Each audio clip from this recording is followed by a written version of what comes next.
সারি সারি সাজানো আদার বস্তা, ছায়াশীতল পরিবেশে সবুজ পাতায় কৃষকের স্বপ্ন। ফলনও হয়েছে বেশ। বসতভিটার পাশেই পতিত জমিতে ১৫০০ বস্তায় আদার চাষ করেছেন কুষ্টিয়ার মিরপুর উপজেলার সৌরভ হোসেন। প্রতি বস্তায় ৩টি করে বীজ রোপণ করেছেন তিনি। তাতে খরচ পড়েছে ৩০ থেকে ৪০ টাকা। ১ কেজি করে আদা হলে বিক্রি করবেন ১০০ থেকে ১২০ টাকা।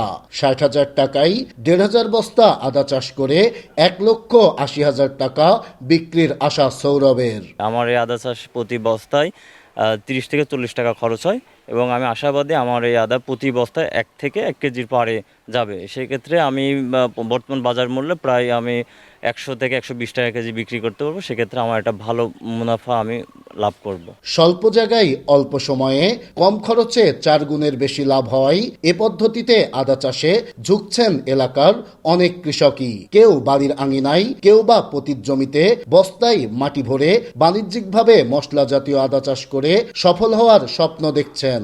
শুনতে ভালো লাভজনক। আমাদের সোরাব করেছে, আমার ভাষটা সোহাগ করেছে। আগে করতো না, আর 2 বছর দেখছি এখানে। এটা লাভজনক ব্যবসা, আগামীতে আমিও করবো। মনে করছি যে কিছু বস্তা পুরা 50 টাকা করেছি, আগামীতে আমি 200-400 বস্তা করার আমি প্রোগ্রাম করেছি। সোহাগ, লিটন, জামিল কাউসার এরা বস্তায় আদা চাষ করছে, এতে অনেকেই উৎসাহিত হচ্ছে এবং আমিও চেষ্টা আছি সামনেবার এটা আমিও করব। খুব ভালো লাগছে। আদা গাছে পানির চাহিদা কম থাকায় রোগবালাই নেই বললেই চলে। সার বা কীটনাশকও ব্যবহার করতে হয় সীমিত।